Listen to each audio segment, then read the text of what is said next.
नमस्कार दोस्तों। कुछ कह रहे हैं बाबा? नहीं। मैं ज्ञानेंद्र आर्य माँ संस्थान के द्वारा चर्चा कार्यक्रम में आप सबका स्वागत करता हूँ। विषय एक बार हम आज का जो कोटेशन है उस पर मैं एक बार पढ़ देता हूँ, फिर हम लोग उस पर चर्चा शुरू करेंगे। समाज में 2% के आसपास अपराधी होते हैं। सरकार ने अनावश्यक कानून बना बनाकर इस संख्या को 99% तक कर दिया है।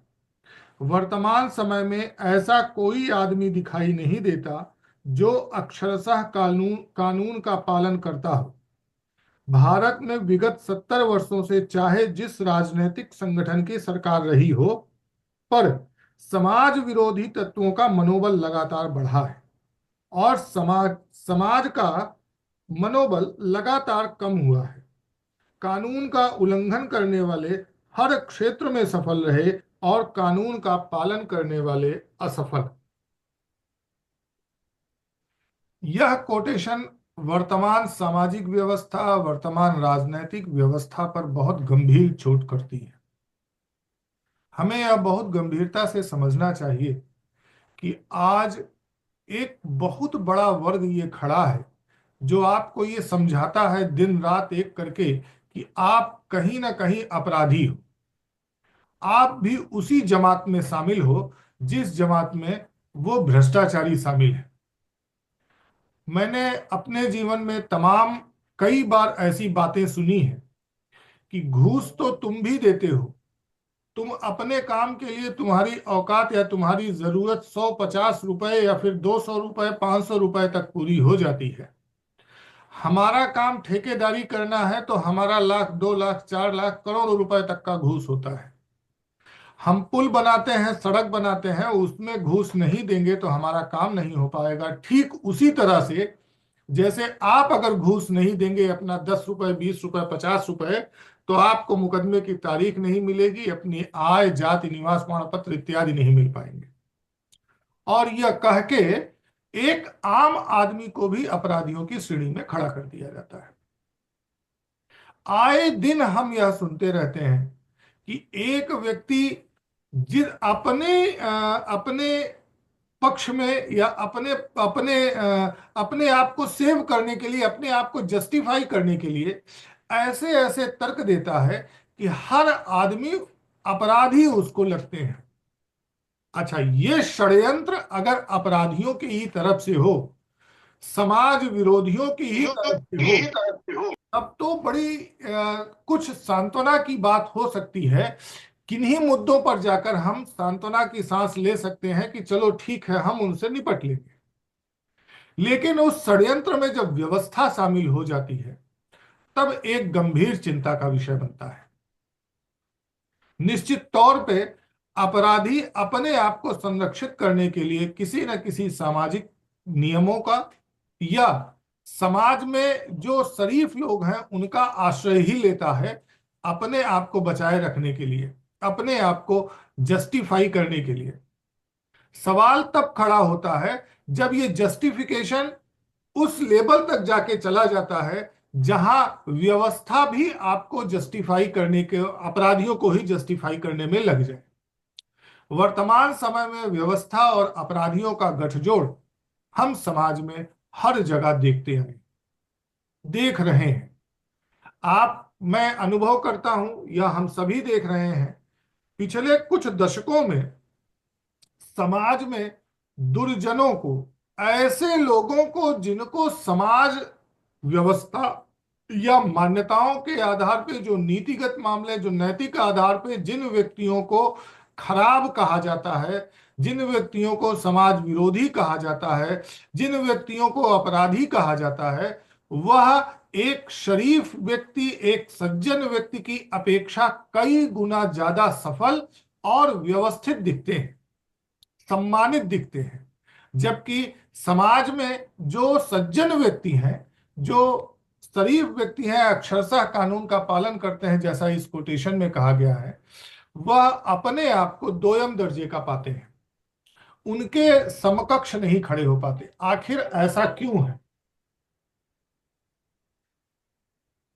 क्या हम ये समीक्षा करने के लिए तैयार हैं या समझने के लिए तैयार हैं कि आखिर अपराधियों की बाढ़ कैसे आ गई है?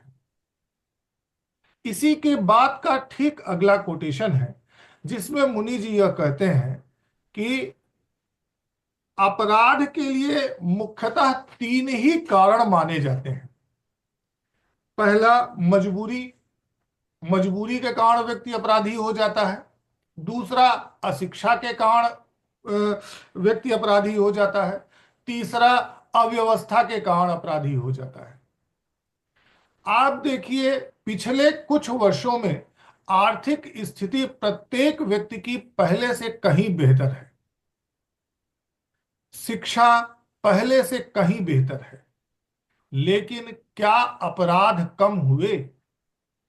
आर्थिक स्थिति सुधरने के बाद, शिक्षा की व्यवस्था, शिक्षा का प्रचार प्रसार और हो जाने के बाद क्या अपराधी कम हुए? बिल्कुल नहीं कम हुए, लगातार अपराधी बढ़ते गए। तो वजह क्या है? क्या हम इस पर और गंभीरता से विचार करें? हम यह समझें कि कहीं कोई ऐसी गड़बड़ी हो रही है जिसकी वजह से अपराधी, शरीफ और समझदार के बीच की जो एक विभाजन रेखा है वो मिटा दी गई है। उस विभाजन रेखा को स्पष्ट अगर खींचा जाए, एकदम साफ तौर पे दिखे कि हाँ, यह व्यक्ति अपराधी है, यह व्यक्ति शरीफ है, यह व्यक्ति समझदार है, तो मुझे लगता है काफी हद तक समस्याओं का समाधान हो जाए। क्या है? हम समझते हैं अपराध क्या है। अपराध सिर्फ वही होता है जो एक व्यक्ति के मौलिक अधिकारों के विरुद्ध हो। व्यक्ति मतलब समाज की सबसे छोटी इकाई, जिनसे मिलकर समाज बनता है। वह कोई जरूरी नहीं भारत का हो तभी भारतीय न्याय व्यवस्था के अनुसार अपराधी हो। अगर भारतीय व्यक्ति किसी अमेरिका के व्यक्ति के साथ किसी किसी धरती पर अपराध करता है तो अपराधी माना जाना चाहिए, माना जाता है वर्तमान परिस्थितियों में भी। मौलिक अधिकारों का हनन ही एकमात्र ऐसा कृत्य है जिसको अपराध की श्रेणी में रखना चाहिए। फिर सवाल होता है कि मौलिक अधिकारों का हनन किए बिना भी तो बहुत सारे लोग अपराधी हैं। नहीं, वो अपराधी नहीं है। उनमें से अधिकांश लोग गैर कानूनी कार्य करते हैं। सभी ना किए जाने वाले योग्य कार्यों को तीन भागों में बांट देना चाहिए। पहला, अपराध जो व्यक्ति के विरुद्ध होता है, मौलिक अधिकारों का हनन है, जिसको अगर हम बांटेंगे तो हत्या, लूट, डकैती, बलात्कार, चोरी और मिलावट, ये जमाखोरी, मतलब कमतौली, ये सब है। दूसरा है गैर कानूनी, यानी कि संवैधानिक प्रावधान, कानूनों के उल्लंघन कर देना, कानून को ना मानना, ये गैर कानूनी की श्रेणी में है। इसको अपराध कह देने से अपराधों पर नियंत्रण करने के लिए जो हमारी व्यवस्था है उस पर लोड कई गुना बढ़ जाता है, उस पर भार कई गुना बढ़ जाता है। तीसरा कार्य है अनैतिक। अनैतिक कार्य पर भी सरकार अपनी तरफ से कहीं ना कहीं वर्तमान लोकतांत्रिक व्यवस्था हस्तक्षेप करने का प्रयास कर रही है। लेकिन अनैतिक सिर्फ और सिर्फ सामाजिक नियमों का उल्लंघन माना जाना चाहिए। अपराध का दंड होता है, गैर कानूनी का जो एक क्या कहते हैं प्रतिभूति या कह लीजिए जुर्माना, और अनैतिक अपराधों का बहिष्कार। लेकिन गैर कानूनी पर भी सरकार अपनी व्यवस्था के आधार पर व्यवस्था बनाने के लिए कुछ दंड दे सकती है। यह एक व्यवस्था अपराधियों को अलग थलग छांट के किया जा सकता है, जिसके माध्यम से हम समाज में न्याय व्यवस्था पर, तंत्र पर यह दबाव बना सकते हैं कि सुरक्षा और न्याय आपकी पहली प्राथमिकता है, आप इस पर ध्यान दीजिए। अभी अपराध कह देने से होता क्या है कि बिना हेलमेट अगर आप गाड़ी चला रहे हो तो वह भी अपराध की श्रेणी में रख करके और दंडनीय अपराध बना करके पूरी की पूरी ऊर्जा उस तरफ भी लग जाती है, जो पूरी तरह से बर्बाद हो जाती है। अब इसमें विगत कुछ वर्षों में हम देखें, दशकों में जितनी भी सरकारें रहीं, कानूनों की मात्रा वास्तव में भारत देश की जनता उनसे शांति मांगती है, उनसे कहती है कि भाई हमें सुव्यवस्था दीजिए, हमको हमारी सुरक्षा का आश्वासन दीजिए। और सरकारें चाहे जिसकी रही हूं, उन्होंने सुरक्षा के आश्वासन के तौर पे, सुरक्षा की गारंटी के तौर पे सिर्फ कानून ही थमाया है। हम बड़े गर्व के साथ कहते हैं कि दुनिया का सबसे बड़ा संविधान हमारे पास है। हमें ये सोचना होगा कि इतने लंबा, इतना बड़ा संविधान और कानूनों का ढेर, क्या यह नहीं बता रहा कि भारतीय जनता कम बुद्धिमान है, समझ कम है, वह चीजों को दूध का दूध और पानी का पानी नहीं कर पा रही है, वह सुव्यवस्था में नहीं रहना चाहती है, वह कुव्यवस्था में अपने आप चली जाती है, अव्यवस्था में अपने आप चली जाती है। कानूनों का ढेर एक बहुत बड़ी समस्या के रूप में आज हम सबके सामने खड़ा है। मैं अपनी बात इन्हीं बातों के साथ समाप्त करता हूं। आप लोग अब अपनी बात कह सकते हैं।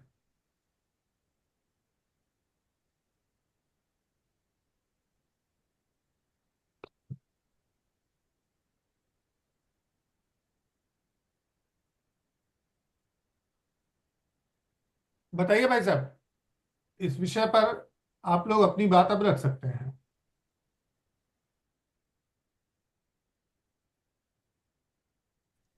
ज्ञानेंद्र जी, मुझे लगता है कि जो आपने बताया एक अनैतिक अपराध और एक आपने और शब्द बताया गैर कानूनी। तो हर अपराध जो है वह गैर कानूनी होता ही होता है।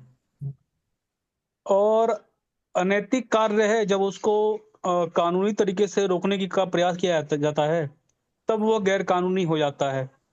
यानी हर अनैतिक कार्य गैर कानूनी होगा या नहीं होगा, यह निर्भर करता है कि उसको कानूनी तरीके से रोका जाए अथवा न रोका जाए। लेकिन अनैतिक कार्य असामाजिक तो होता ही है। और आपराधिक कार्य की बात करें तो आपराधिक कार्य जितने भी हैं वह गैर कानूनी होंगे ही।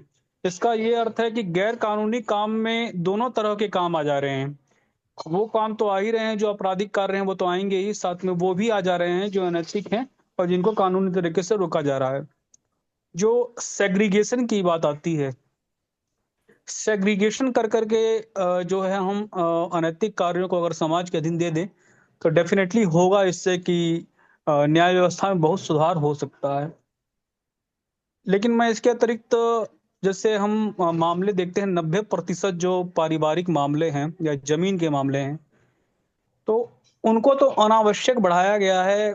अगर व्यक्तिगत संपत्ति का जो अधिकार समाप्त करके पारिवारिक संपत्ति का अधिकार दे दिया जाए, या दहेज जैसे मामले हैं, तलाक जैसे मामले हैं, तो 90% से अधिक मामले मुझे लगता है वो तो वैसे ही निपट जाएंगे।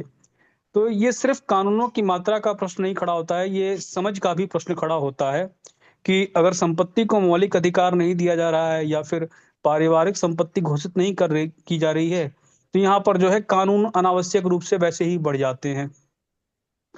इसके अतिरिक्त हम देखते हैं सामाजिक समरसता को बनाए रखने के लिए कई ऐसे कार्य हैं जो कि जैसे समानता के नाम पर है या राज्य सबको बराबर लाने के नाम पर करता है, अनावश्यक कानूनों का निर्माण करता है, तो उससे भी कहीं ना कहीं जो है ओवरलोडेड होता है। तो ग्राम सभा को बनाया जाए या फिर हम बात करते हैं कि एग्जीक्यूटिव बॉडी के कुछ राइट्स को इम्प्लीमेंट कर दिए जाएं, क्योंकि 5 करोड़ के आसपास केसेस हमारे देश में पेंडिंग है इस समय। और जाहिर सी बात है, कई देशों की तो जनसंख्या भी इतनी नहीं है। जब हम लगभग 2% की बात करते हैं कि भारत में लगभग या दुनिया भर में 2% के आसपास ही लोग आपराधिक होते हैं, तो भारत की जनसंख्या के हिसाब से देखा जाए तो ये दो दो प्रतिशत जो है वो लगभग 2 करोड़ 80 लाख आता है। ये 2 करोड़ 80 लाख जो है लगभग ऑस्ट्रेलिया की जनसंख्या के बराबर हो जाता है। और ये अनस्टेबिलिटी को पैदा करने के लिए ये जनसंख्या पर्याप्त दिखाई देती है। उसमें भी अगर आप देखेंगे तो व्यवहार के दृष्टिकोण से देखें तो आज भारत में जितने भी जेलों में लोग बंद हैं उसमें से लगभग 29 या 30% जो है वो आपराधिक प्रवृत्ति के लोग मुसलमानों में दिखाई देते हैं। तो जो 2% की बात कही गई, उसमें भी मेरा एक प्रश्न खड़ा हो जाता है कि यह 2% जो है किस प्रकार के लोगों के लिए है। अगर हम हिंदुओं की बात करें, ईसाइयों की बात करें या बौद्धों की बात करें या मुसलमानों की बात करें, तो मुझे लगता है मुसलमानों में तो यहाँ आंकड़ा जो है 2% से ऊपर चले जाता है। प्रत्यक्ष या अप्रत्यक्ष रूप से हिंसा का समर्थन करने वाले भी हैं, और लगभग 10% ऐसे हैं जो प्रत्यक्ष रूप से हिंसा का समर्थन करते हैं, 90% अप्रत्यक्ष रूप से करते हैं। तो भारत की जेलों जेलों में जिनकी संख्या इस देश में कम है, लेकिन उनका जेलों में जो प्रतिशत है वो सबसे अधिक दिखाई देता है। तो यहाँ प्रवृत्ति भी जो है बड़ी मायने रखती है। ऐसी परिस्थिति में जब हम देखते हैं कि 2-2.5 करोड़ या 3 करोड़ लोग के जो लगभग लगभग जो है, अगर हम इतनी बड़ी जनसंख्या भी देखें तो वो एक देश के बराबर हो जाती है। यहाँ पर जो अपराधों को बढ़ाने वाली चीज है, या अपराधियों का मनोबल जिस चीज से बढ़ता है, तो 3 तरह के भय से हम देखते हैं कि अपराध नियंत्रण होते हैं। ईश्वरीय भय कह लेते हैं, सामाजिक, या हम लोग कहते हैं कि जो संवैधानिक है या हमारा कानूनी तरीके से है। तो जैसा कोटेशन में ही कहा गया है, कानून और संविधान और न्यायपालिका के माध्यम से हम 1-2% ही अंकुश लगा सकते हैं। बाकी तो सब जो है ईश्वरीय भय है या सामाजिक भय है, मान सम्मान प्रतिष्ठा का रहता है, पास पड़ोस समाज है, उस व्यक्ति से बहुत सारे अपराध जो है रुक जाते हैं। लेकिन राज्य लगातार समाज व्यवस्था को भी तोड़ रहा है। तो ऐसी परिस्थिति में जो समाज का जो अंकुश है व्यक्ति के ऊपर, वो भी समाप्त हो रहा है, और ईश्वरीय भय को जिस तरह से समाप्त किया जा रहा है, तो कहीं ना कहीं वह भी है जो हम 50-60% देखते हैं, या बहुत सारे ऐसे काम है जो व्यक्ति कानून के भय से नहीं करता है, वो ईश्वरीय भय से रुक जाता है। जैसे मैं एक उदाहरण दूं, मुझे चोरी करनी है और मुझे पता है कि चोरी करने के बाद मुझे न्यायालय से दंड नहीं मिलेगा, या मुझे पता है कि चोरी करने के बाद मैं पकड़ा नहीं जाऊंगा, तो बहुत संभावना है कि मैं चोरी कर लूंगा, अगर मुझे भरोसा है कि अपनी न्याय व्यवस्था इतनी खराब है। लेकिन कई बार क्या होता है, जो ईश्वरीय प्रेरणा होती है, अंतःकरण से आवाज आती है, उस कारण से वह व्यक्ति अपराध करने से रुक जाता है। वह लोग कह लीजिए, परलोक कह लीजिए, उसके हिसाब से कहीं मेरे को कर्मों का दंड ना मिले, चाहे वह मनगढ़ंत हो या जो भी हो, उस हिसाब से भी उसके भीतर जो है कहीं ना कहीं जो भावना होती है कि मैं करूंगा तो मुझे जो है दंड मिलेगा। और अधिकांशतः दुनिया के लोग जो है वह नैतिकता के बल पर ही अपराध नहीं करते हैं। लेकिन जो आपराधिक प्रवृत्ति के लोग हैं, अगर आप उनमें देखेंगे तो उनमें ईश्वरीय भय तो होता ही नहीं है। सामाजिक भय, सामाजिक प्रतिष्ठा वैसे ही समाप्त हो जाती है। अब उन पर नियंत्रण करने का एकमात्र जो साधन है, वही साधन ओवरलोडेड हो गया है। तो उनको तो केवल उन्हीं लोगों पर उन पर नियंत्रण करना था जो आपराधिक प्रवृत्ति के हैं, लेकिन वो उन पर भी नियंत्रण कर रहा है। जो असामाजिक है तो ओवरलोडेड हो ही जाएगा। और साधु संत सन्यासियों का जो काम है, जो लोग गलत मार्ग पर जा रहे हैं उन्हें सही मार्ग पर लाया जाए। या फिर हम कहें कि जो राज्य उस काम को करने लगा है, राज्य का काम व्यक्ति के चरित्र का सुधार करना, व्यक्ति चरित्र निर्माण करना, उसे अच्छाई की तरफ ले जाना, यह सब काम राज्य के नहीं है, उसका काम केवल दंडित करने का है। लेकिन राज्य जो है वो सन्यासियों की भूमिका में भी दिख रहा है, वह समाज समाज सुधार का काम कर रहा है, चरित्र निर्माण का काम करने लग रहा है। तो ऐसी परिस्थिति में ओवरलोड होगा ही। और मुझे लगता है कि वर्तमान स्थिति को न्यायिक आपातकाल कहना कोई गलत नहीं है। जैसे हम देखते हैं करोड़ों केस पड़े हुए हैं, और शायद ही कोई ऐसा केस हो जहां किसी व्यक्ति को साल भर में 6 महीने में या 2 साल में न्याय मिल जाए। बड़ी सामान्य सी बात है कि 30-40 साल 50 साल पहले के भी केसेस चल रहे हैं, और इस विषय को इतनी गंभीरता से न्याय से जो है न न्यायालय लेता है, न विधायिका लेती है, न कार्यपालिका लेती है, जबकि तंत्र का निर्माण जिस चीज के लिए हुआ है वो विषय गौण हो जाता है। और उसमें कहीं ना कहीं जो है हमारी भी कमी है कि हमारी न्याय के प्रति और सुरक्षा के प्रति जो भूख है वो कम है, हमारी अन्य विषयों के प्रति, रोजगार के प्रति है, हॉस्पिटल के प्रति है, शिक्षा के प्रति है, उस तरफ हमारा ब्रेन डाइवर्ट कर दिया गया है। तो राज्य के पास अगर 5 ही विभाग रह जाते हैं तो वहां से जो है मुझे लगता है कि न्याय और सुरक्षा बहुत अच्छी रहेगी। ग्राम सभाओं को अधिकार मिल जाए, कार्यपालिका के अधिकार बढ़ा दिए जाए, तो काफी तरीके हैं जिनसे रोका जा सकता है। जमीन का जो जो विवाद है, पारिवारिक जो परिवार की संपत्ति है, उसे लेकर के 80-90% अपराध रुक जाएंगे। जो अवैध संबंध होते हैं उसमें बहुत सारे अनावश्यक कानून बने हुए हैं, जबकि सहमति से बनाए गए संबंध किसी प्रकार के अपराध की श्रेणी में नहीं आते हैं। तो डिफाइन करने वालों की भी गड़बड़ी है, उन्होंने यहाँ भी गलत डिफाइन कर रखा है, वहां भी गलत डिफाइन कर रखा है।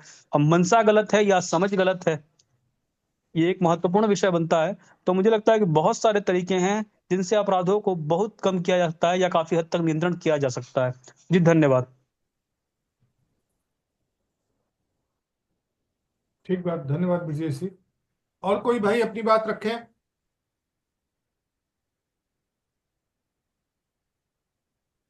जी सभी साथियों को नमस्कार।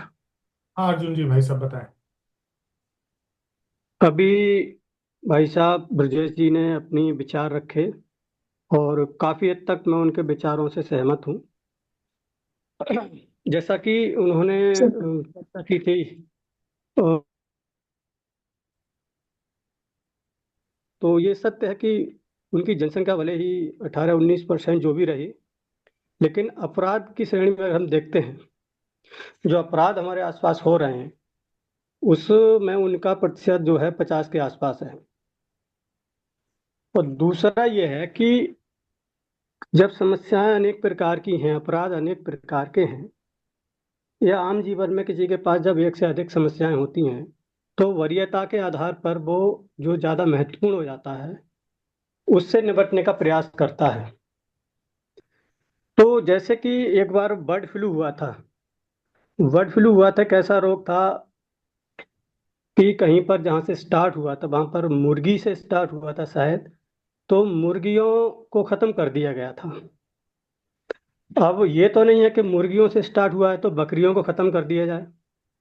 तो अपराध के मामले में अगर हम मुस्लिमों को देखते हैं, तो हालांकि सभी ने अपराध किया नहीं है या करते नहीं हैं, लेकिन वो एक्चुअल क्या है, कभी किसी को मौका ना मिला ये अलग बात है। अपराध उन्हें सिखाया जाता है, ये बात स्पष्ट हो चुकी है। बस हमारा चाहे सरकार जो भी हो, वो सब मुंह फेर लेती है। उनकी किताबों में स्पष्ट रूप से लिखा है और जो उन्हें पढ़ाया भी जाता है। रही बात कानून बनाने की, तो इसमें तो कोई दो राय नहीं है कि यहाँ पर बहुत ज्यादा अनावश्यक कानून भी बने हुए हैं, जिससे ना चाहते हुए भी व्यक्ति कहीं ना कहीं, भले ही उसको सजा मिले ना मिले या वो गंभीर अपराध हो अथवा ना हो, लेकिन वो कहीं ना कहीं कानून को तोड़ रहा होता है व्यक्ति। यहाँ इतने कानून हैं कि लगता है कि अगर व्यक्ति अक्षरशः उसका पालन करने लगे तो उसे हर कदम उठाने से पहले सोचना पड़ेगा।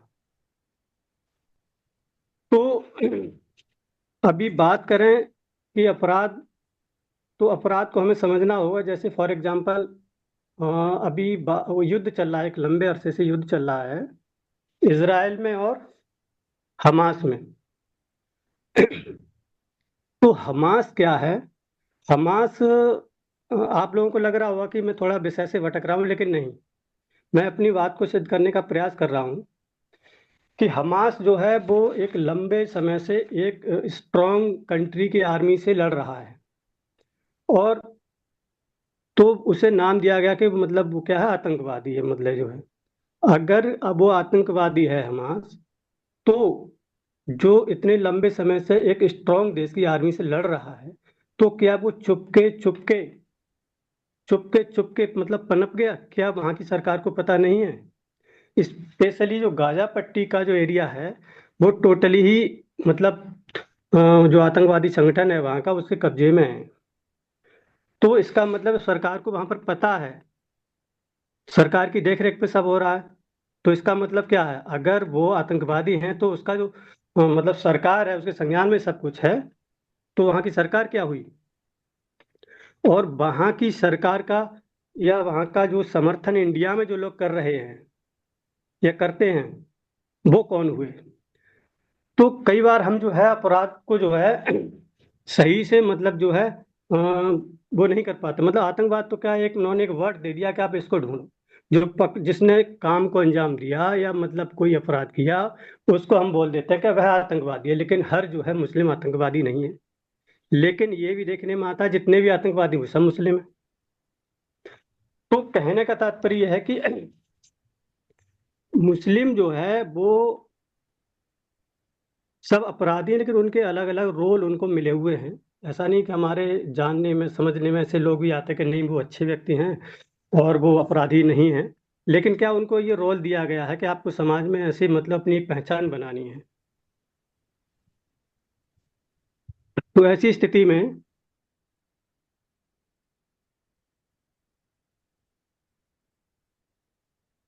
ठीक है। और बताइए कोई।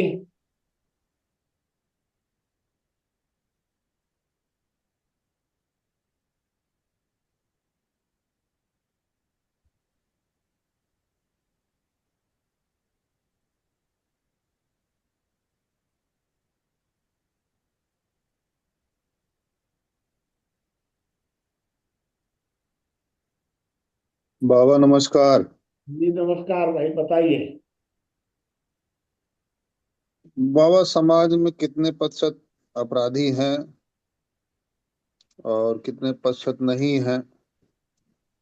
और कानून बनाना, अपराधी होना अलग चीज है, कानून बनाना अलग चीज है। कानून इसलिए बनते हैं जिससे सत्ता को संरक्षण प्राप्त रहे। अपराध मिटाने के लिए सत्ता तब इच्छुक होती है जब वो अपराधी सत्ता के खिलाफ हो या जनादेश के खिलाफ हो। बाकी अपराधी सत्ता में बैठे लोग अपराध को बढ़ाते भी हैं, लेकिन जब तक हम लोग टीवी पे न देख लें या टीवी एंकर बोल न दें, तब तक हम यह मानते नहीं हैं कि अपराध हो रहा है। क्योंकि रेडीमेड चीजों की आदत पड़ गई है। कपड़ा रेडीमेड पहन रहे हैं, खाना रेडीमेड ले रहे हैं, विचार भी रेडीमेड ले रहे हैं। अपना सोचने के टाइम है नहीं। दिल्ली में अपराध गली गली तक पहुंचा दिया गया था सत्ता के जरिए।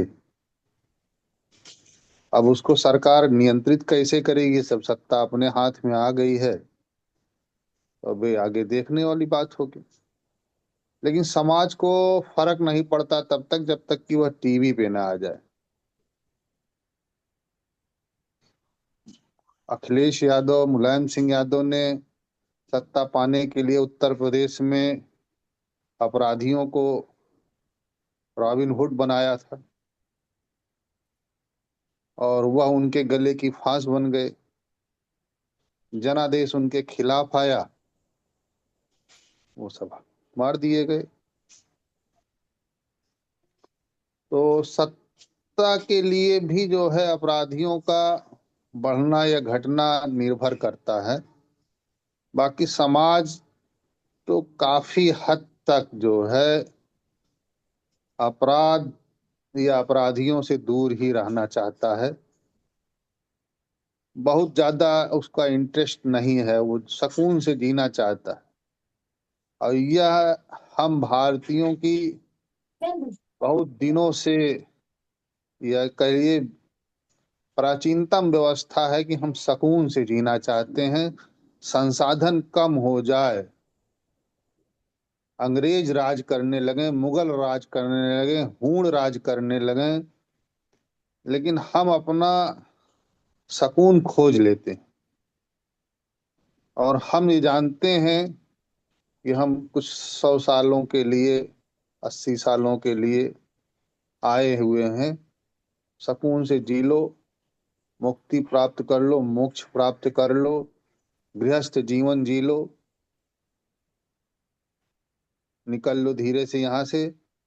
बाकी सत्ता का जो स्वभाव है वो लगभग ऐसे ही रहेगा। इस पे बहुत ज्यादा चिंतन मनन भारतीय समाज करने को तैयार नहीं रहता, क्योंकि उसको एहसास है कि सत्ता ऐसे ही होती है। रामचरितमानस में बाबा तुलसीदास ने लिखा है, ना ना को जन्मा अस जग माही, जिसको ऐसा कोई व्यक्ति जन्म नहीं लिया है जिसको प्रभुता प्राप्त हो जाए और मद ना हो। जो सत्ता में आएगा वो मठाधीश हो ही जाएगा, मद हो जाएगा। सत्ता के जरिए अपराधियों का संरक्षण होता है और उनका निराकरण भी करते हैं। बाकी बहुत कम इंटरेस्ट रहता है सरकार का कि समाज में अपराधी न बढ़ें, समाज सुकून से रहे। और उसमें कानून का कोई मतलब नहीं है। कानून तो सत्ता संरक्षण के लिए है, इसलिए कानून बनाए जाते हैं। तो आज जो है सत्ताएं इधर उधर ना हो जाए, आज देखिए टीवी में आ रहा है कि कई लाखों करोड़ों रुपया अमेरिका से आता है भारत में चुनाव को प्रभावित करने के लिए। तो सत्ता इतनी ताकतवर नहीं रहेगा तो कोई विदेशी भी प्रभावित कर देगा। तो इन सब चीजों के लिए ऐसे ऐसे कानून बनाने पड़ते हैं उनको, जिनका समाज से कोई बहुत लेना देना नहीं है, लेकिन सरकार को है, क्योंकि जिसको चाहे उसको जेल भेज दे। रही बात समाज में विरोधी लोगों का मनोबल बढ़ना, तो सत्ता से जो लोग जुड़े रहते हैं उनका मनोबल तो बढ़ा ही रहता है। जीवन भले उनका दुष्कर हो, लेकिन मनोबल तो बढ़ा ही रहता है। और जो लोग सत्ता से मतलब नहीं रखते हैं, वो अपना मस्ती में जीवन जीते हैं, उनको न ज्यादा से मतलब है न कम से गम है। इस तरीके से समाज रह रहा है। अब इसमें कानून को पालन करना, कानून को ना पालन करना, हमें तो यह मालूम है कि जितना अधिक से अधिक कानूनों को हम जानेंगे उतना हमारे लिए हितकर रहेगा। कानून जानते रहना चाहिए जिससे आप ठगे न जाओ। कानून सरकार की एक व्यवस्था है और इस व्यवस्था में हम जी रहे हैं, तो हमें कानूनों को जानना जरूरी है। मानना अपने ऊपर है, जहां आपको लगे कि सही है वहां मान लो, जहां न लगे वहां मत मानो। और सरकार को बहुत चिंता भी नहीं पड़ी है कि आप मानो या ना मानो। धन्यवाद बाबा।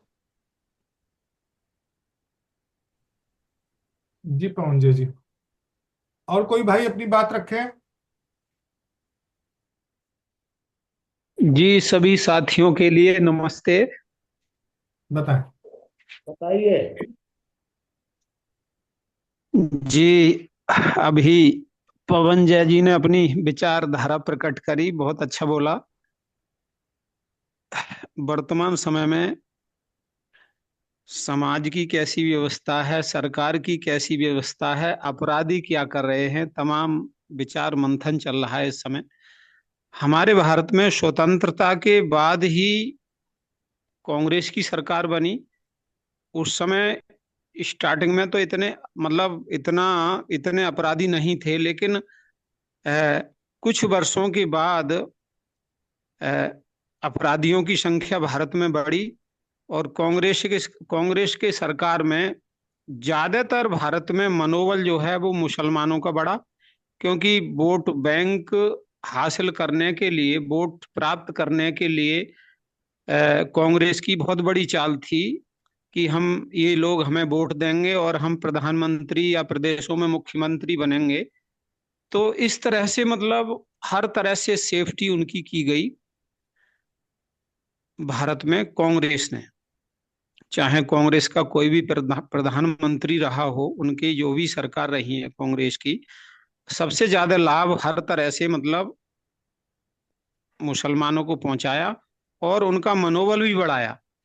हमारे जो भारत में भारतीय थे, हिंदू थे, उनका मनोबल डाउन हुआ, लेकिन अब ऐसी स्थिति नहीं है। धीरे धीरे सुधार हो रहा है। जब से मोदी जी आए हैं तब से जिन राज्यों में बीजेपी की सरकार है अपराधी कम हुए हैं, लेकिन जहां थोड़ी अज्ञानता है, अशिक्षा है, मतलब वहां आज भी कुछ क्षेत्रों में ऐसे क्षेत्र हैं जहां मतलब पुलिस न्याय नहीं करती।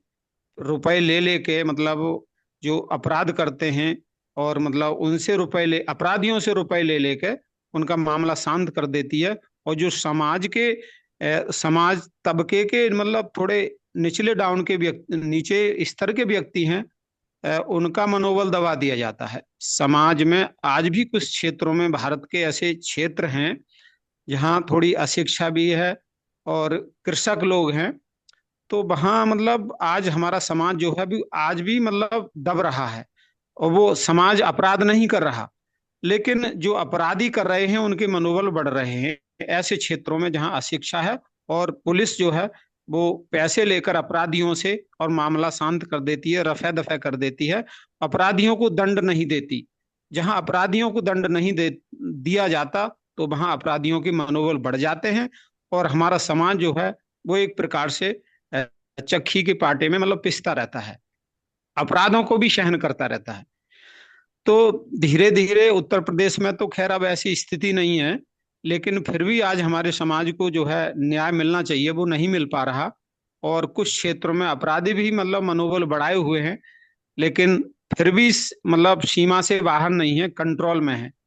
योगी जी का डंडा उत्तर प्रदेश में बहुत सख्त है, लेकिन जहां जहां कांग्रेस की सरकार है वहां आज भी विधर्मियों के मनोबल बढ़े हुए हैं और हमारी जो हिंदू कौम है वो पिस रही है। हमारे जो हिंदू समाज है उनके मनोबल डाउन हुए हैं। इसी तरह से मतलब अभी योगी जी की सरकार से पहले उत्तर प्रदेश में मुलायम जी की सरकार थी और अखिलेश की, फिर उनके लड़के अखिलेश भी मुख्यमंत्री रहे। तो उन्होंने हर तरह का मतलब सहयोग दूसरे लोगों को दिया, अर्थात मुसलमानों को बढ़ावा दिया, उनके मनोबल बढ़े और उत्तर प्रदेश में जो है हिंदुओं के आप मनोबल घटे। आप वो मैंने मुसलमानों से निकलिएगा कि लास्ट तक मुसलमान ही एक ही विषय रहेगा आपका? थोड़ा आप जी बाहर जी, निकलिए उससे। ये ठीक है आज मुनि जी। आज आज का विषय हिंदू मुसलमान पर नहीं है ना। जी जी जी, ये समाज आप और अपराधियों पर है। अपराधियों पर है। जी ज्ञानेश जी जी जी ने, जी ब्रजेश जी ने, पवंजय जी ने, इन लोगों ने बहुत तर्कपूर्ण बात की है। उस पर आप बताइए कुछ। जी जी, ठीक है ठीक है। तो हमारा जो समाज है, जो आज प्रशासन है कुछ क्षेत्रों में, जो भी मतलब न्याय व्यवस्था है, वो इस तरह से मतलब आज भी भारत में ऐसी न्याय व्यवस्था है कि जो अपराधी हैं अपराधियों का तो मनोबल बढ़ रहा है और जो हमारे समाज का मनोबल जो है वो निरंतर डाउन होता जाता है, डाउन हो रहा है। जबकि समाज का मनोबल जो है एक मतलब ऊंचा होना चाहिए। जो होना ये चाहिए कि अपराधियों पर नियंत्रण हो। अपराधियों पर अगर सरकार खुली छूट देगी अपराधियों को तो उनके मनोबल बढ़ेंगे। और जब मनोबल बढ़ेंगे तो हमारा समाज जो है वो समाज की स्थिति मतलब डाउन रहेगी। तो इस तरह से आज भी कुछ क्षेत्रों में हमारा समाज पिस रहा है और सरकार उस तरफ जो न्याय व्यवस्था है हमारी वो कुछ ढीली है।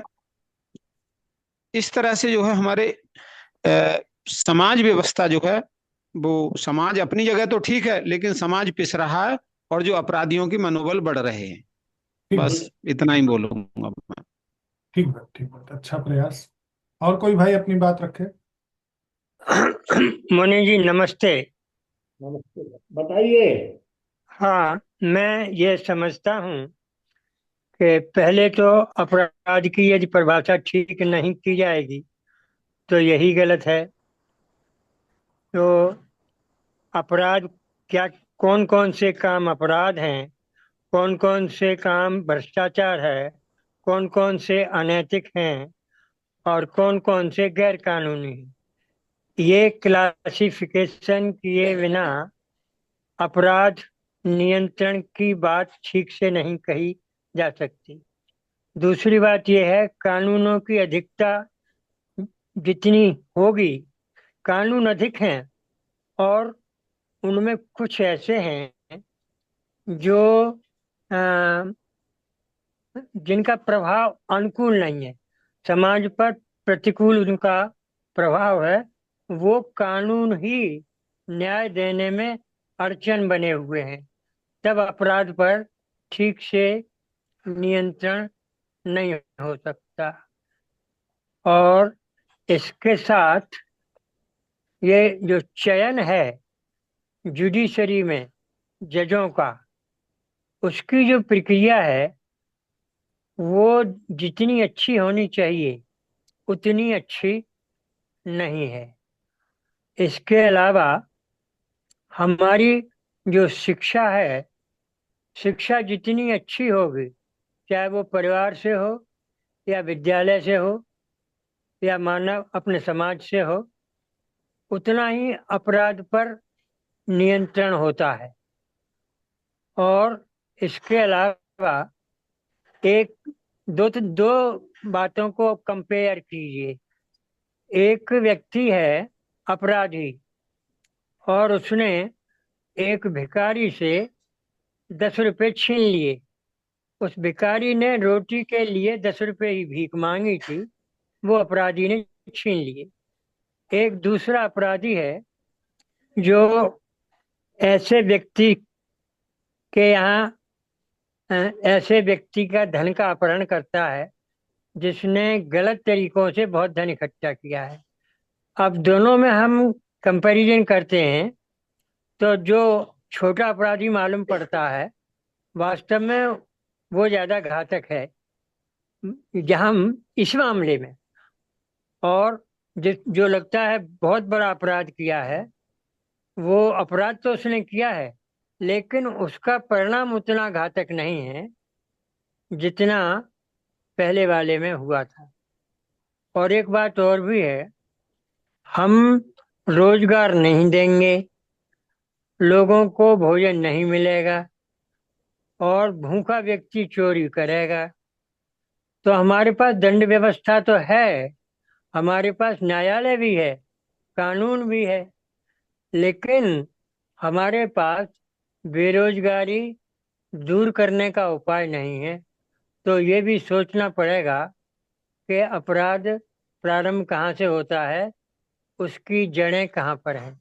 इसी तरह से छोटे मोटे अनेक कारण होंगे, वो कारण समाप्त हो जाए तो अपराध जन्म ही नहीं लेगा, मैं ऐसा मानता हूँ। धन्यवाद।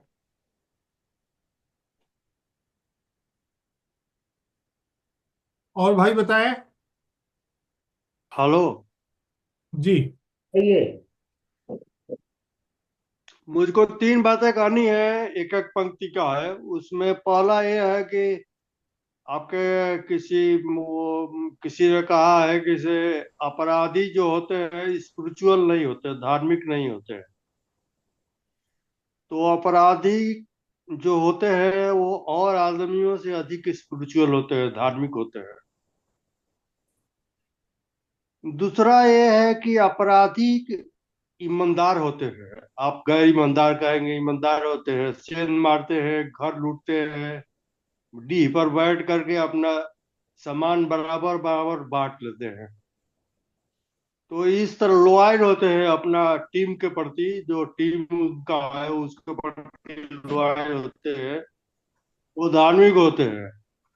और एक बात डॉक्टर नमवर सिंह ने भी एक बार बताया था, वो रामचरितमानस पर भाषण दे रहे थे, तो कि रामचरितमानस पर 65% गलत लोगों का कब्जा है। मैंने रामचरितमानस गलत आदमी अधिक पढ़ता है और अच्छा आदमी कम पढ़ता है। तो ये सारे तर्क ये है कि वो अधिक स्पिरिचुअल होते हैं, बहुत धार्मिक होते हैं, बहुत पूजा पाठ करते हैं। कितने तो अपराधी इसलिए मारे जाते हैं कि पुलिस जाल बिछाती है मंदिर में, कि मंदिर में वो आएगा। हाँ, सिनेमा में भी बहुत दिखाया जाता है कि अपराधी काली जी से ऑर्डर लेके जाता है कि आज उसके घर डाका डालना है। तो इसलिए किसी ने कहा था कि अपराधी जो होता है वो स्पिरिचुअल या धार्मिक नहीं होता है। ओके, ठीक बा।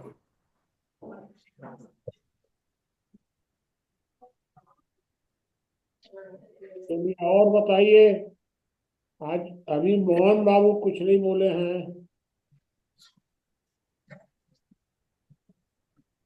कुछ वैद्यराज जी, विपुल जी, मैं बोल रहा हूँ बाबा जी। नीता जी, बोलूं क्या? हाँ बताइए वैद्यराज जी। अपराधी धार्मिक हो या अधार्मिक हो, इससे किसी को लेना देना कुछ नहीं है। अपराधी अपराधी होता है। अपराध समाज के ऊपर कोड़ है, शरीफों के लिए बहुत मुसीबत है। आज शरीफों को, सरकार को भी अपने बचाव के लिए पैसा देना पड़ता है टैक्स के रूप में, तो बदमाशों को भी टैक्स के रूप में देना ही पड़ता है। शहरों में भी व्यक्ति बहुत उलझ गया है। वास्तव में ये 2 नंबर के कार्य और अनैतिक कार्यों के कारण से उलझ गया है। आपने जो बताया है वो एकदम सही बताया है कि अपराध नियंत्रण होना चाहिए। अपराध नियंत्रण में समाज की भूमिका ये होगी कि यदि संयुक्त परिवार प्रणाली बना दी जाए और उत्तरदायित्व सुनिश्चित कर दिया जाए तो इससे बहुत कुछ कमी आ जाएगी। और सरकार को सिर्फ अपराध नियंत्रण पर ध्यान देना चाहिए, गैर कानूनी कार्यों को समाज के हाथों में या फिर वो अनैतिक कार्यों को समाज के हाथ में सौंपना चाहिए। ये एकदम सही है। अपराधी कौन राम नाम जप के अपराधी करता है, काली माता का टीका लगा के अपराध करता है, इससे कोई लेना देना नहीं है। अपराध तो अपराध है। या अल्लाह अकबर कह के अपराध करता है तो भी अपराधी अपराधी है। बस मुझे इतने कहना है। और भाई अपनी बात रखें।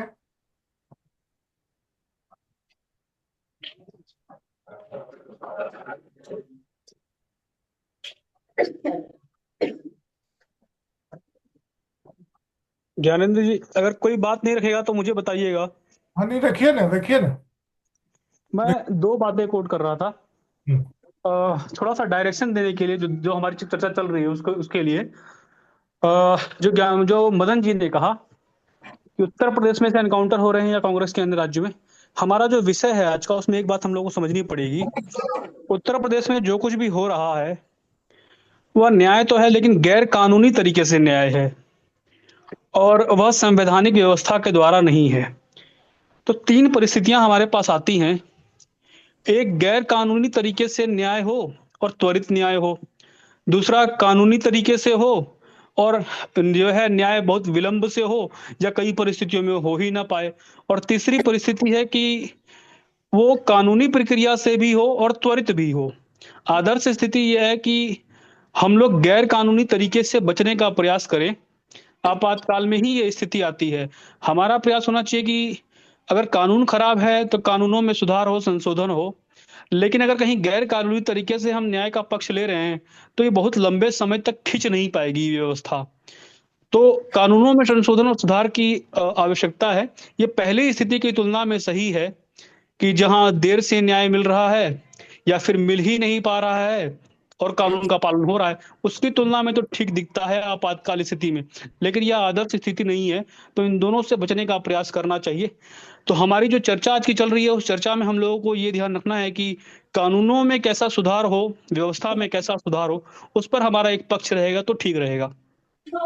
एक बात और रखना चाह रहा था, जो अभी जो है हमारे कुछ साथियों ने रखा धर्म के विषय में। तो अगर गुण प्रधान धर्म की बात करते हैं तो वहां न रामचरितमानस विषय रह जाता है, न तिलक चोटी रह जाता है, न जाली टोपी रह जाता है, न मंदिर मस्जिद रह जाता है। वहां तो गुण प्रधान धर्म में व्यक्ति धार्मिक अलग हो जाता है। हम जिन लोगों की बात कर रहे हैं वास्तव में वो सब पहचान प्रधान धर्म वाले हैं, जिन्हें हम धार्मिक मानते ही नहीं है। जी धन्यवाद।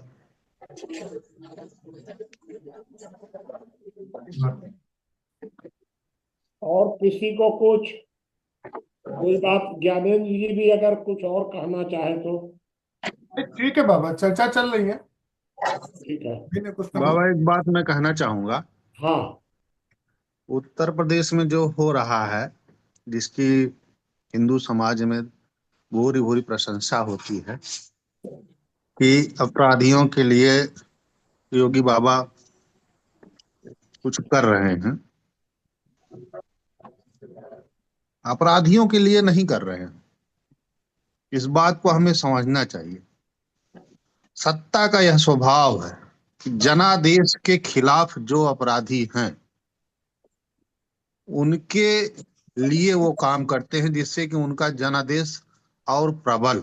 और वो अपराधी हो या ना हो यह भी मायने नहीं रखता, बस आप जनादेश के खिलाफ वाले व्यक्ति हो। माननीय अखिलेश यादव जी की सरकार में अभी मुक्तेश्वरानंद महाराज, शंकराचार्य महाराज के ऊपर लाठियां चलाई गई बनारस में। वो इसलिए चलाई गई कि वो जनादेश के खिलाफ थे। उनके जो वोटर थे उनके ऊपर लाठियां चलने से खुश हो रहे थे, इसलिए लाठी चल गई। सत्ता का यह स्वभाव है कि अपने समर्थकों को वो खुश करता है, उसके लिए अपराध बहुत मायने नहीं रखते। उसी प्रकार से योगी जी अपने समर्थकों को खुश करने के लिए कुछ कर रहे हैं, उससे न्याय की बहुत ज्यादा मतलब नहीं हो, न्याय वाय से मतलब नहीं है। उनके समर्थक खुश हो रहे हैं, बस इसलिए कर रहे हैं। और ये हर सत्ता का स्वभाव है।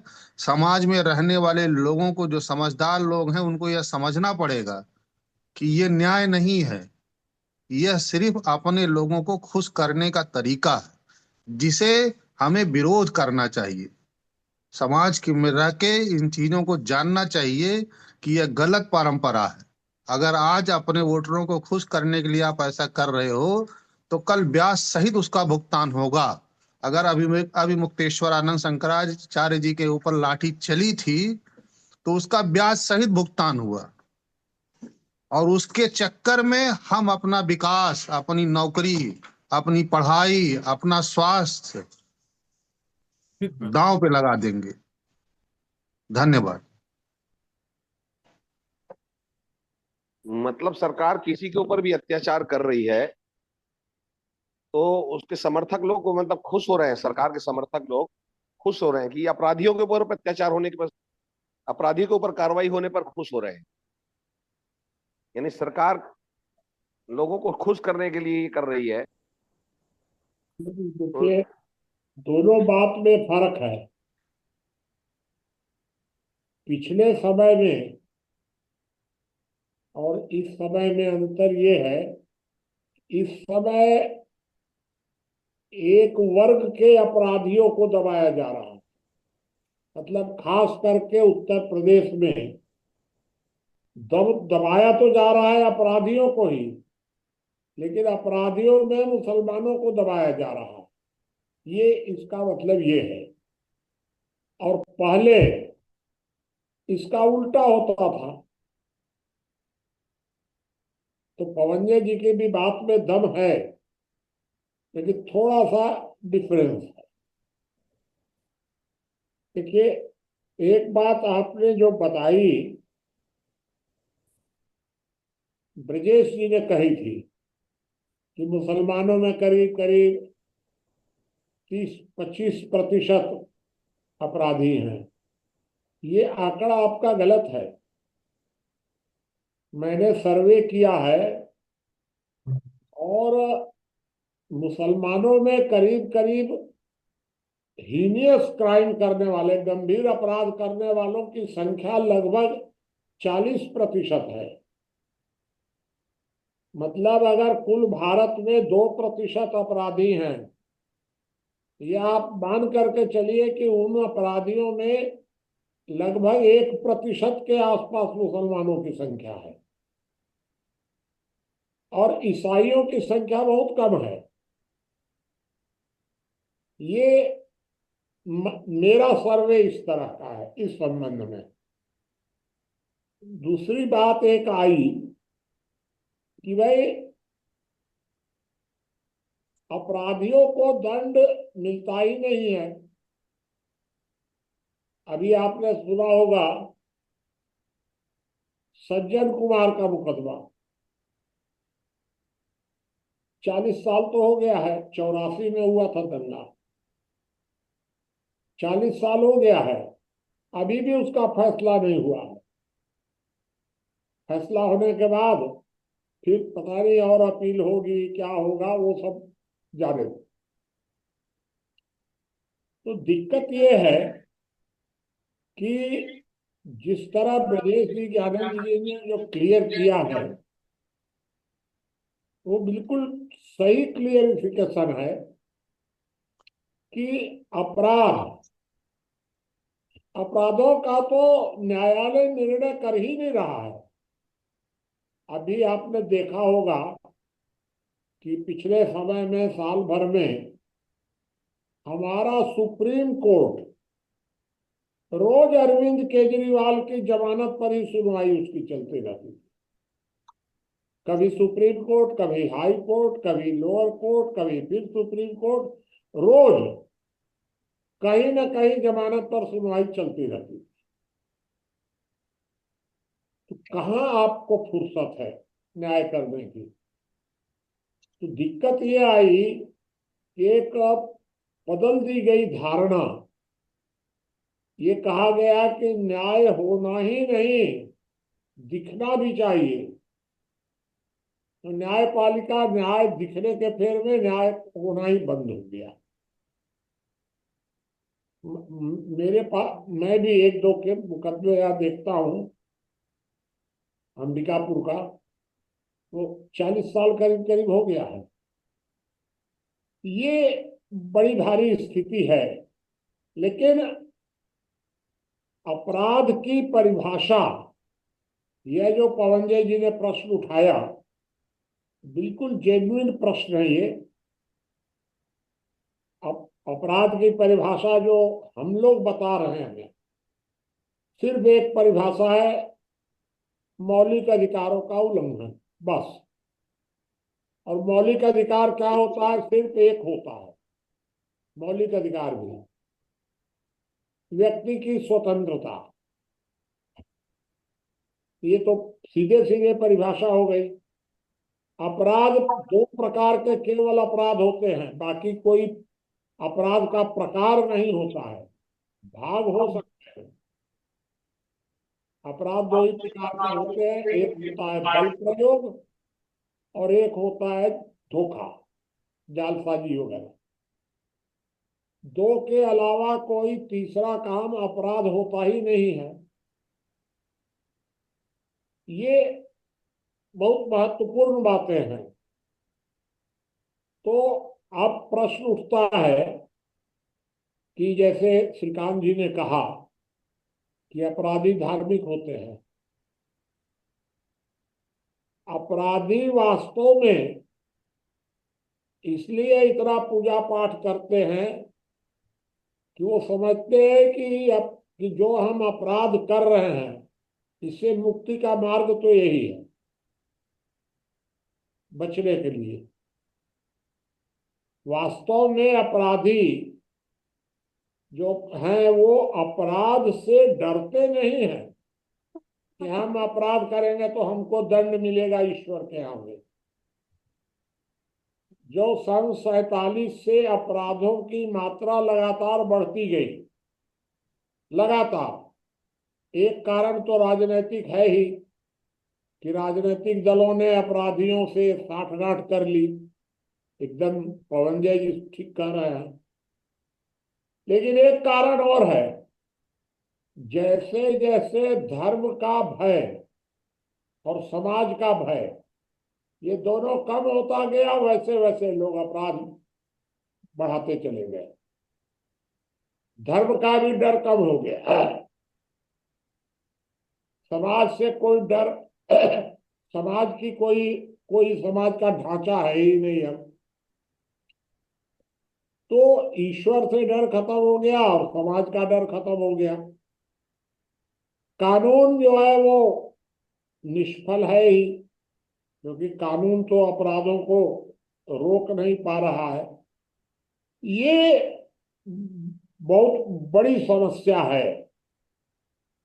मैं आपको एक घटना खाली संक्षेप में बता दूं कि जब पहली बार नक्सलवाद रामानुजगंज में आया 2001, 2, 3 के आसपास में, उसी समय में, तो नक्सलवादी को यहाँ के हमारे आनंद के पिताजी वगैरह ने पकड़वा दिया और जेल चला गया वो। लेकिन जब बिहार का चुनाव आया, लालू प्रसाद चुनाव लड़ रहे थे, तो लालू प्रसाद ने फोन करके मध्य प्रदेश सरकार से उसको छुड़वा दिया और छूटते ही उसने पकड़ने वाले की हत्या कर दी। ये आपको बता दूं, मैं देखा हुआ तो है, रामानुजगंज के आसपास का ही तो मामला है। तो इस प्रकार राजनेताओं का अपना अपना इसमें स्वार्थ है। एक बात और आई, पवनजय जी ने कहा कि समाज इसके लिए तैयार नहीं है। यह बात बिल्कुल सही है, क्योंकि समाज की बौद्धिक शक्ति या सक्रियता पूरी तरह समाप्त कर दी गई है, राजनेताओं के द्वारा हुई नहीं है। जब आप समाज को कुछ करने ही नहीं देंगे, जब आप शराब समाज रोकेगा ही नहीं, सब काम आप ही करेंगे, तो जब सब काम आप ही करेंगे तो समाज तो खाली ताशे खेलेगा और क्या करेगा बेचारा। ये सारे मामले में कहीं ना कहीं राजनीतिक हस्तक्षेप है, सारे पूरे आपराधिक मामले में। मतलब मैं तो ये कह रहा हूं कि लगभग 99% गड़बड़ी सरकारों की तरफ से है, समाज के तरफ से इसमें कुछ ज्यादा गड़बड़ नहीं है। एक बात और सामने आई, ज्ञानेंद्र जी ने भी बताया कि अपराधी कुल मिलाकर वास्तव में 2% हैं और अधिकतम 2% हैं। अधिकतम, वास्तव में अपराधी 2% नहीं है। हम लोग जब सर्वे किए थे उस समय, आज से 30-40 साल पहले, उस समय आबादी के अनुपात में छत्तीसगढ़ में हम लोग मानते थे 1 से 1.5%, और बिहार यूपी में मानते थे 2.5-3%।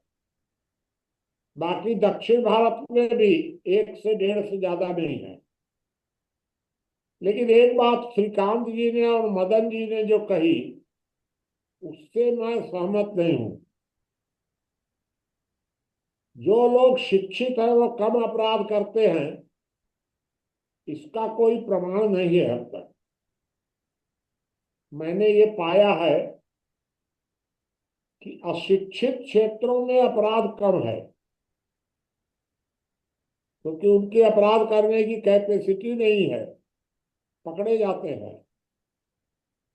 और समाज में अपराध करने में शिक्षित लोगों की भूमिका ज्यादा है अशिक्षितों की तुलना में।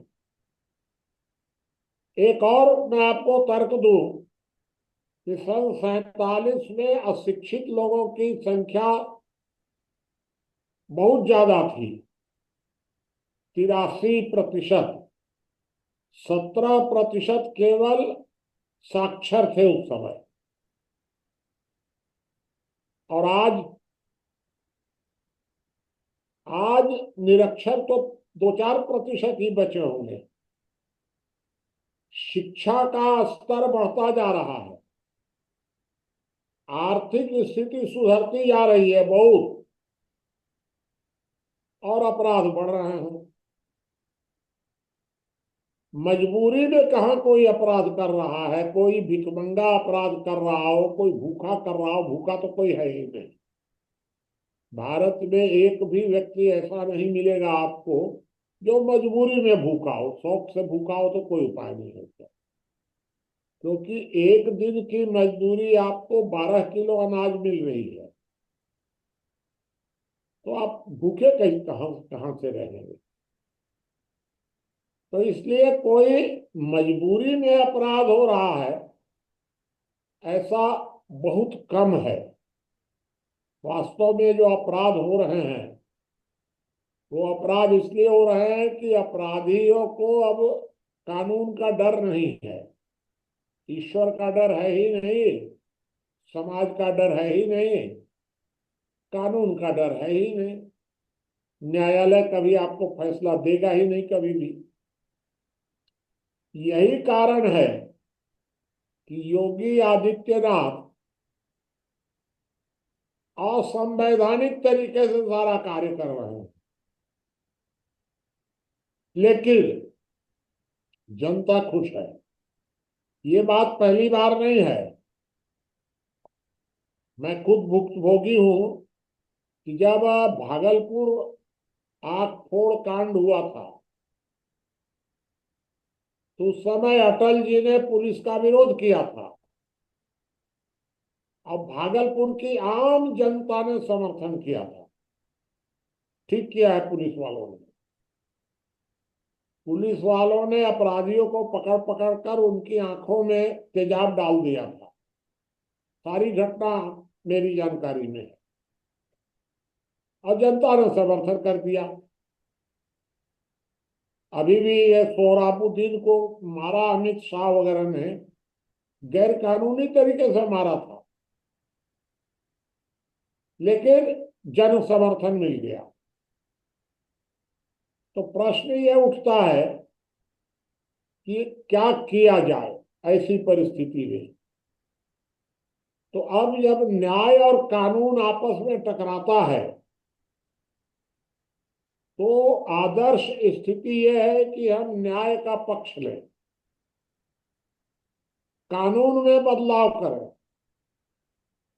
लेकिन आम तौर पर हमारी सरकारें या और लोग कानून के पक्ष में खड़े हो जाते हैं, न्याय को किनारे कर देते हैं। जनता को चाहिए न्याय और आप दे रहे हैं कानून। कानून को लेकर बेचारे क्या करेंगे वो, क्योंकि कानून तो कुछ है ही नहीं, है बिना मतलब का है। तो जब न्याय और कानून आपस में टकराते हैं तो कानून में संशोधन होना चाहिए। न्याय की परिभाषा नहीं बदल सकती है, लेकिन हमारी न्यायपालिका न्याय को किनारे कर दे रही है और कानून के पक्ष में खड़ी हो जा रही है। तो मेरे हिसाब से तो भाई ये बात ठीक नहीं है। सबसे अच्छा तरीका तो यही है कि हम लोग कानूनों की मात्रा कम करा दें एकदम। अपराध नियंत्रण के लिए ही मजबूरी में कानून रहे और गारंटी दें हर आदमी को कि आपकी सुरक्षा हमारी गारंटी है। ये कौन सा माने बेमतलब का नारा है कि रात को पुलिस वाला कहता है कि जागते रहो, काहे हम जागते रहे, हम तुमको पैसा दे रहे हैं। तो मैं अभी जिस कॉलोनी में रहता हूँ, यहाँ तो कॉलोनी के जो प्रबंधक हैं वो यही कहते हैं कि आप सोते रहिए, आपकी सुरक्षा हमारी जिम्मेदारी है। इस तरह देश में जब हम इतना टैक्स दे रहे हैं आपको, तो आप हमको गारंटी क्यों नहीं दे पा रहे हो सुरक्षा की? कहते हैं बंदूक का लाइसेंस ले लो, पिस्तौल का लाइसेंस ले लो। काहे हम बंदूक पिस्तौल का लाइसेंस ले लो? ये बेमतलब की बातें हैं तो एकदम। इसलिए अब सरकारों को अपनी प्राथमिकताएं बदलनी चाहिए। अपराध नियंत्रण सरकार की सर्वोच्च प्राथमिकता होती है, वो काम सरकार नहीं कर रही है। अब बताइए, जेलों का नाम रख दिया गया सुधार गृह। क्या मूर्खता है एकदम, अव्वल दर्जे की मूर्खता है कि जेल को आपने सुधार गृह बना दिया। अरे सुधार गृह तो मंदिर है, सुधार गृह तो प्रवचन स्थल है। ये जेल सुधार गृह कहाँ से हो गया भाई? अपराध नियंत्रण की जो भूमिकाएं हैं वो तीन हैं। या तो है सामाजिक अनुशासन, मतलब परिवार का, गांव का, समाज का अनुशासन। अन्यथा धर्म का हृदय परिवर्तन। तो या तो धर्म हृदय परिवर्तन करेगा, अगर आप धर्म से नहीं मान रहे हैं तो समाज आपको अनुशासित करेगा, दंडित नहीं। और जब आप धर्म से भी नहीं मान रहे हैं, संतों की बात भी नहीं मान रहे हैं, किसी की आप नहीं सुन रहे हैं और अनुशासित भी नहीं है परिवार से, गांव से या समाज से, दोनों को आपने अस्वीकार कर दिया, तब तीसरा उपाय आता है सरकार का। सरकार का काम अनुशासन कायम करना नहीं है। एक बात अंत में आपको और बता दें हम कि दंड जो होता है उसके तीन उद्देश्य होते हैं। शायद कहीं चार भी लिखा होगा मैंने, लेकिन याद अभी नहीं है। तो तीन उद्देश्य होते हैं दंड के। पहला है पीड़ित को सांत्वना, दूसरा है अपराधी को दंड, लेकिन इन दोनों से तीसरा महत्वपूर्ण है समाज पर पड़ने वाला प्रभाव। आपने अगर किसी अपराधी को चुपचाप मार दिया, प्रभाव नहीं पड़ेगा समाज पर उसका। समाज पर कब कब प्रभाव पड़ेगा? जब उसको आप खुलेआम भीड़ में उसको मारेंगे, तब समाज में अपराधियों में दंड भाग का भय पैदा होगा। तो दंड देना उतना महत्वपूर्ण नहीं है जितना कि अपराधियों पर प्रभाव पड़े। सरकार का काम अपराधियों को दंड देना नहीं है, क्योंकि अगर दंड देंगे तो अभी तो 1-1.5% है अपराधी, कितनों को आप दंड देंगे? सरकार का काम है डर पैदा करना।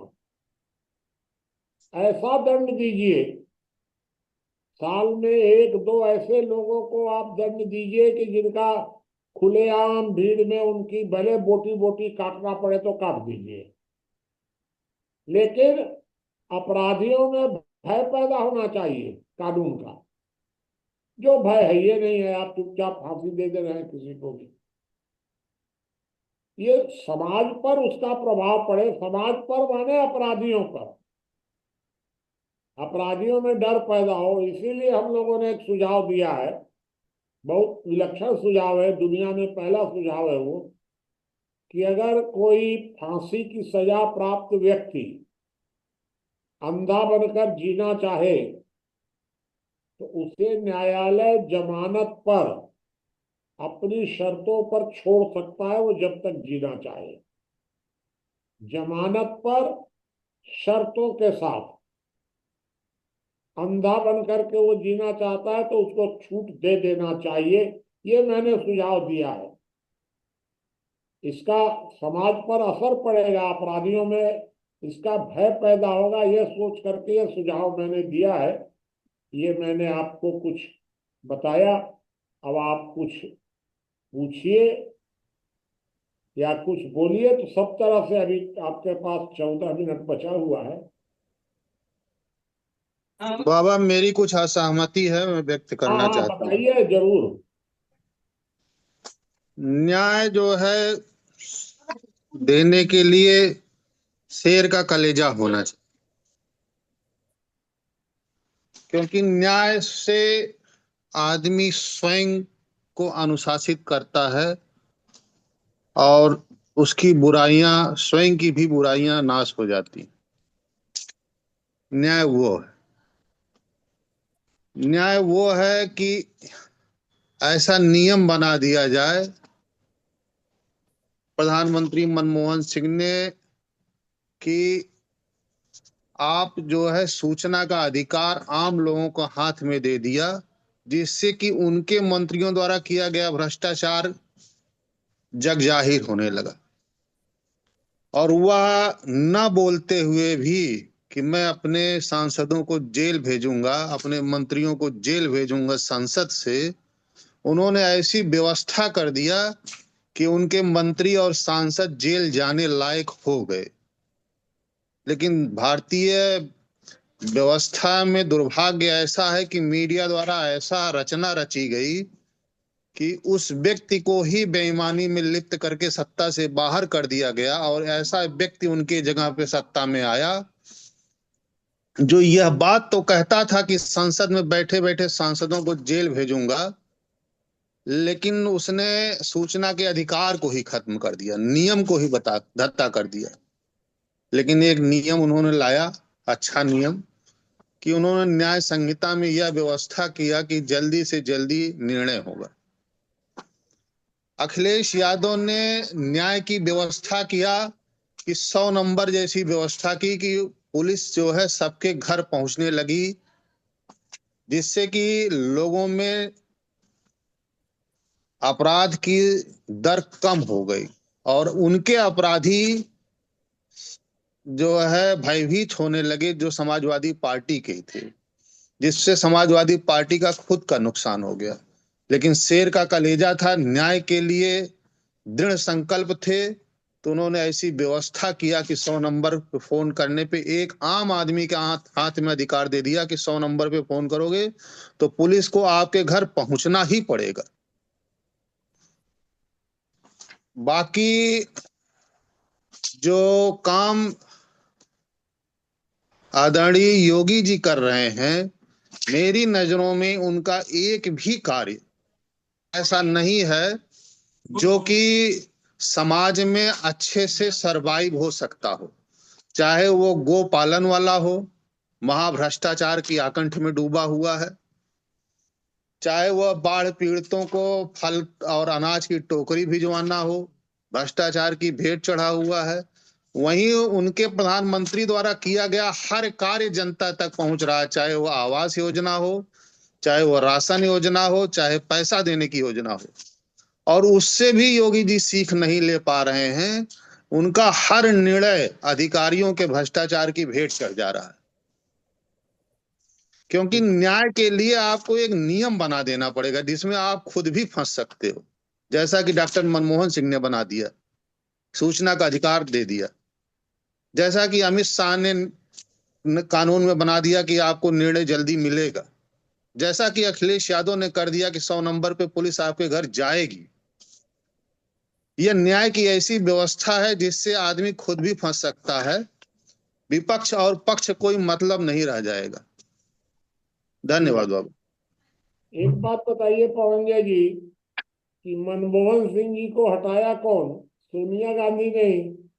हम लोग बिल्कुल, सोनिया गांधी उनके मैं खिलाफ आपको थी। बताऊं, सुनिए, मैं आपको बताऊं कि मैं 100% मनमोहन सिंह का पक्षधर था और मैंने सोनिया गांधी को चिट्ठी लिखी थी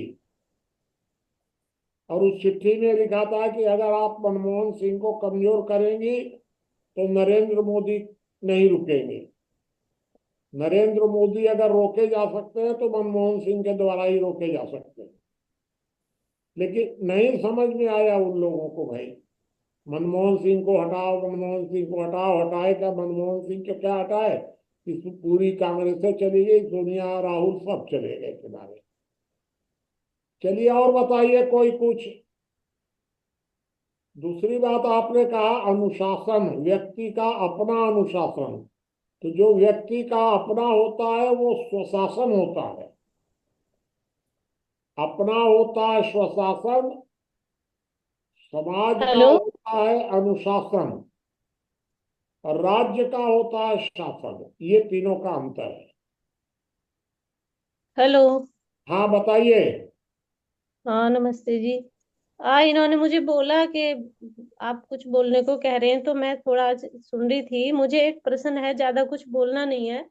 वो हाँ पवन जी भाई साहब जी से है मेरा प्रश्न कि उन्होंने ये कहा कि उत्तर प्रदेश के जो आज शासन योगी जी मुख्यमंत्री हैं वो अपने लोगों को खुश करने के लिए ये कानूनी कार्रवाई अपराधियों के खिलाफ कर रहे हैं।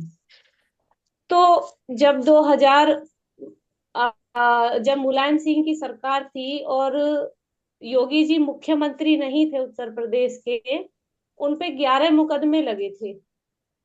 वो जेल भी रह के आए और उनके खिलाफ खूब कानूनी कार्रवाई हुई। तो उस समय भी उन्होंने अपराधियों से संघर्ष किया था जब वो अकेले थे, ना उनके साथ बीजेपी थी ना उनके साथ कोई और बड़ा गठबंधन था। तो वो किस लिए था फिर? मैं ये नहीं कह रही हूँ कि योगी जी क्या कर रहे हैं। अगर ये बात आती है कि कानूनी प्रक्रिया के द्वारा उनके खिलाफ कानूनी कार्रवाई नहीं की जा रही है संवैधानिक तरीके से, तो मुझे ऐसा लगता है पर्सनली कि हम बहुत लेट हो चुके हैं न्याय के लिए। ठीक है। हम लोग इतने लेट हो चुके हैं कि हमारे देश में आज आपात की स्थिति है। जब मैं कभी कभी सोचती हूँ कि ये वही देश है जहाँ एक नारी के अपमान पे महाभारत का युद्ध हो गया था। और जो मणिपुर में अभी जो इस मतलब मणिपुर में जो हुआ महिलाओं के साथ, तो कभी कभी सोच के ऐसा लगता है कि क्या ये यही देश है, क्या यही संस्कृति है? और हम तो आजाद क्या हुए, हमारी संस्कृति समाप्त हो गई। इससे अच्छा तो हम आजाद नहीं हुए थे, क्योंकि अपने ही लूट रहे। तब हमें कम से कम हमको ये तो था कि हमारे बाहरी लोग हमको परेशान कर रहे हैं। और संविधान क्या बना, हमको आजादी क्या मिली? हमारा सारा स्वाभिमान चला गया, हमारी संस्कृति चली गई, हमारी देशभक्ति चली गई। आज इस देश के लिए मरने को कोई तैयार नहीं है। तो बस मुझे ज्यादा कुछ नहीं बोलना है। मेरा प्रश्न है उनसे, अगर वो जवाब देंगे तो बहुत अच्छी बात है। नहीं कोई बात नहीं उसमें। और कोई बताइए, कोई बात, कोई प्रश्न हो किसी का?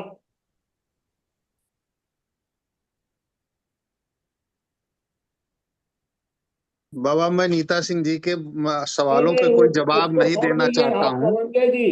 अब टाइम बाबा एक सेकंड मुझे अपनी बात कहने दीजिए। उसको बाबा, जाने मैं इनके और मदन जी के बातों को ध्यान से सुनता हूँ।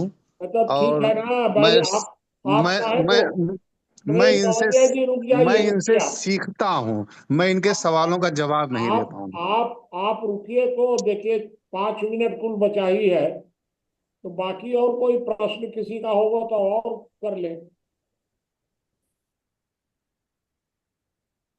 कोई बताइए भाई, किसी का कोई, किसी को बोलना हो, प्रश्न करना हो तो 5-7 मिनट।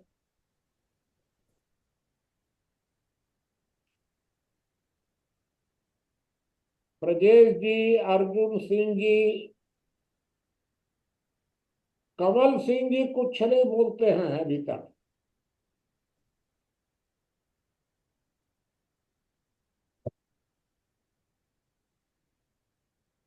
भाऊ जी, मुझे लगता है सबकी बात हो चुकी है। ठीक है, और किसी को कोई बात अगर पूछनी है तो बताइए, कोई बात कहनी हो तो, नहीं तो समाप्त कराएंगे।